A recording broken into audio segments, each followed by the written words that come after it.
Ayan, breaking news po mga kababayan. Grabe po itong pasabog natin. 18 na matataas opisyal na nakatanggap ng mali-malitang pera na basura ay ipinakita na po sa media at social media. 18 po ito mga kababayan. At mamaya babasahin ko po isa-isa yung mga opisyal na ito. Ito po, listahan ng mga pangalan ng mga mambabatas na tumanggap di umano ng mga maleta ayon sa affidavit ng mga ex-marines isinopubliko sa social media. Halaka. Ito muna mga kababayan, itong pasabog po ng Net25. Naku, magugulat kayo dito. Ito po. Grabe talaga mga kababayan ko, nakakagulat po ito. Ito, dito sa Net25 mga kababayan, itatalakayin po ito. Ano bang malaking pasabog ito nangyari ito Yes, Kuya Jen, kanina nga kabilang tayo doon sa mga kagawad ng media na pagdating natin doon sa venue, medyo nag-aayos pa nga, akala namin late na kami. Wala kaming idea, Kuya Jen, kung ano ba. O ito mga kababayan na, bago natin i-play po yan, ay babasahin ko po yung mga opisyal na mambabatas na nakatanggap po ng mali-malitang bag. Ito po mga kababayan ko, matindi po ito. Tiyagain nyo po ito. Mahalagang malaman nyo po ito mga kababayan dahil viral na po ito. Itong number 1 po si Benny Abante, si Pastor. Ayan mga kababayan ko. Sumagot na si Benny Abante una sa listahan ng mga mambabatas sa tumanggap di umano ng maleta. Naging sentro ng atensyon sa social media ang pangalan ni Pastor Benny Abante matapos siyang lumitaw bilang unang pangalan sa listahan ng mga mambabatas. Binanggit sa joint affidavit ng 18 dating Marines kaugnay na umano'y pag-deliver ng mga maletang pera. Ito po mga kababayan, Abante una sa listahan ng mga mambabatas na tumanggap umano ng maleta. Ayan mga kababayan ko. Mamaya, isa-isahin po natin banggitin yung mga pangalan ng mga ito. Yung sinasabing malaking expose, di nga rin namin na-identify ng mga sundalo yung sunod-sunod na dumating sa venue na hindi rin namin napansin dahil sa bilis ng mga pangyayari. At nung nagsalita na si Atty. Baligod, doon natin nalaman na ito ay may kinalaman nga sa mga mali-malitang basura o pera na dinideliver. At yung mga sundalong ito, mga ex-marines ito, ay kasama sila doon sa mga maraming pagkakataon na nag-deliver sila ng mga mali-malitang pera. Sabi nga, doon sa bahay ni Pangulong Ferdinand Marcos Jr., hindi lamang sa Forest Park, kundi maging sa Ilocos Norte. Gayon din yung ibang mga kongresista, may mga senador, mga media, sa sektor ng media, Kuya Jen, di ko alam kung mga yung particular na sinasabing tumatanggap din o tumanggap din ng mga mali-malitang pera, na itong mga perang ito ay sinasabing galing, Kuya Jen, sa pera ng taong bayan na sa pamamagitan ng mga flood control project. Alam mo naman na ito ay talagang pinaimbestigahan pa nga ng Pangulo. At sabi ng affidavit, Kuya Jen, binanggit ni Atty. Levito Baligod, ay itong mga mali-malitang pera na ito ay dumadating doon sa bahay ni Congressman Saldico sa Valle Verde 6 sa Pasig City. Galing sa mga kontraktor mula sa iba't ibang lugar sa buong bansa, Kuya Jen, ito hindi pa raw nila nakukuha yung kontrata pero nagre-remit na sila ng pera. At kabilang itong mga Marines na ito, itong mga sundalo na ito, sa tumatanggap ng mga maleta, binubuksan, binibilang, tapos isinisilid ulit doon sa maleta. Pagkatapos noon, dadalhin naman doon sa ilipat doon sa parang condo or house unit ni Kong Saldico sa BGC naman. At doon ay muling inaayos bago naman i-deliver kung kani-kanino, Kuya Jen. No? Pinatutunayan lamang nitong affidavit ng mga sundalo na ito ng mga kasamahan ni Master Sergeant Orly Guteza na ngayon na hindi malaman kung nasaan. Para nagko-corroborate itong kanilang mga testimonya doon sa mga nabanggit na rin naman ni Master Sergeant Guteza sa investigasyon ng Senate Blue Ribbon Committee. Ayan mga kababayan, at babasahin ko lang po yung mga pangalan na sumabog na po sa social media. Grabe po ito. Nangunguna, Benny Abante,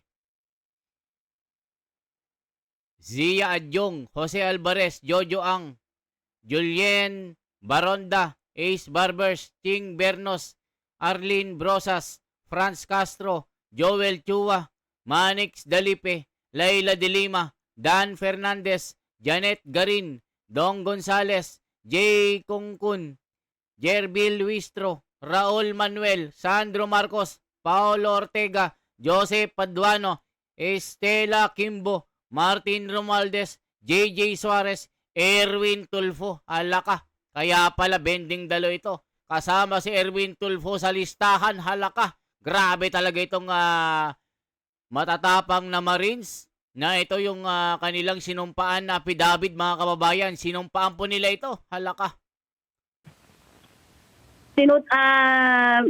Halos umaabot daw sa 805 billion pesos, almost a trillion pesos yung na-deliver nitong mga sundalo na ito.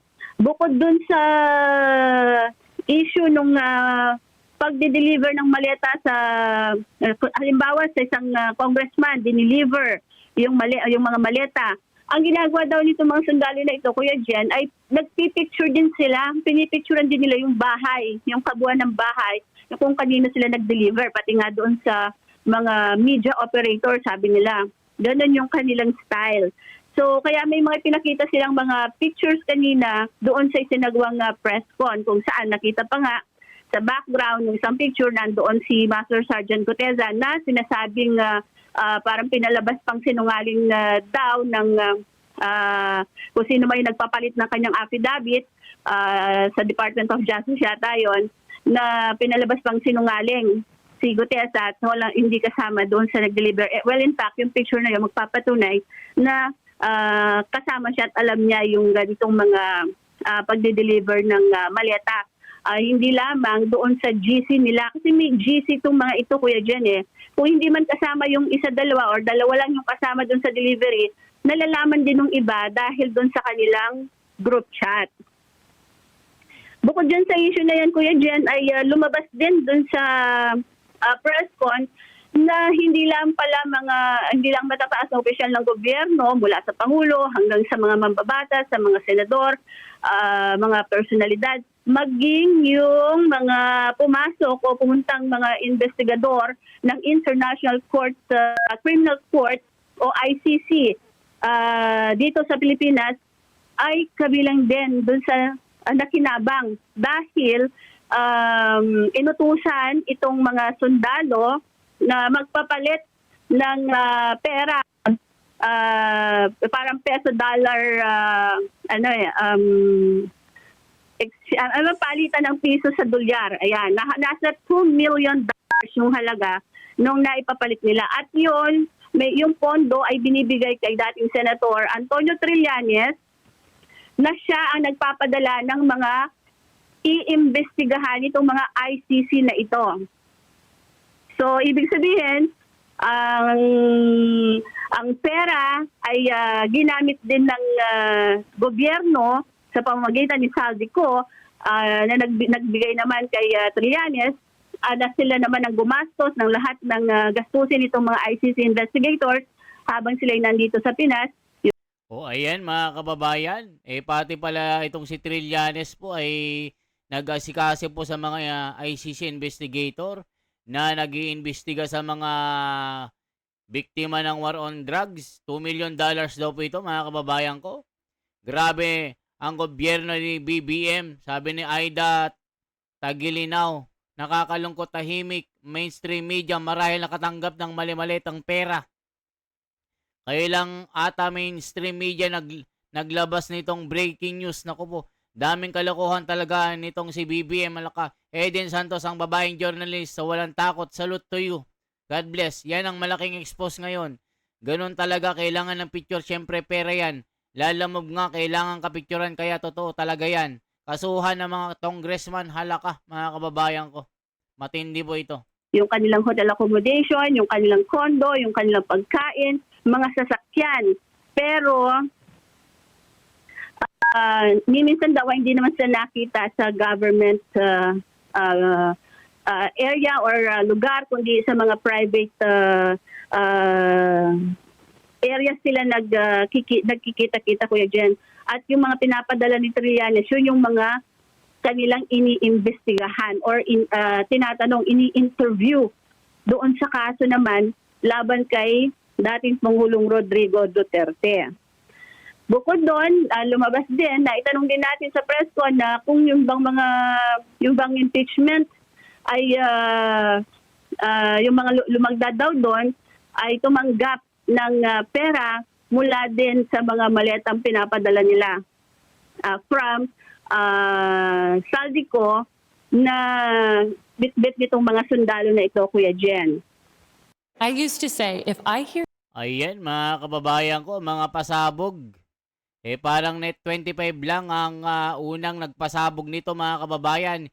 Yung iba nga, mas inuna pa si Kulaong, itong pantakip nila sa mga balita, nagpapakilalang si Leo Marcos, itong Kulaong na ito.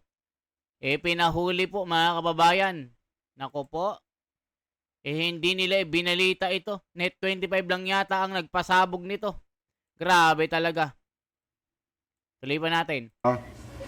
Ang plano ng grupo ni na Attorney Baligod, Kuya Jen, ay susumite nila sa Office of the Ombudsman yung affidavit itong mga sundalo na ito kasama yung mga ebidensya para magpapatunay doon sa kanilang mga testimonya na in fact ay kasama rin pala si Ombudsman Crispin Boying Rimulya doon sa kanilang reklamo.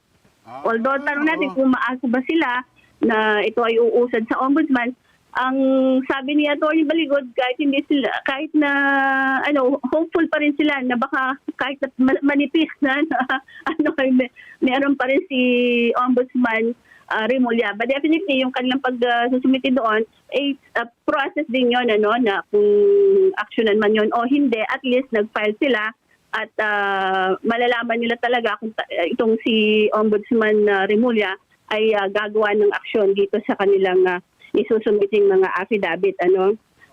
Ayan, mga kababayan ko, grabing mga revelation ito. So ito po, yung mga listahan, no, mga kababayan ko. Napakatindi ng mga komento sa social media. Naku, magugulat kayo, mga kababayan ko.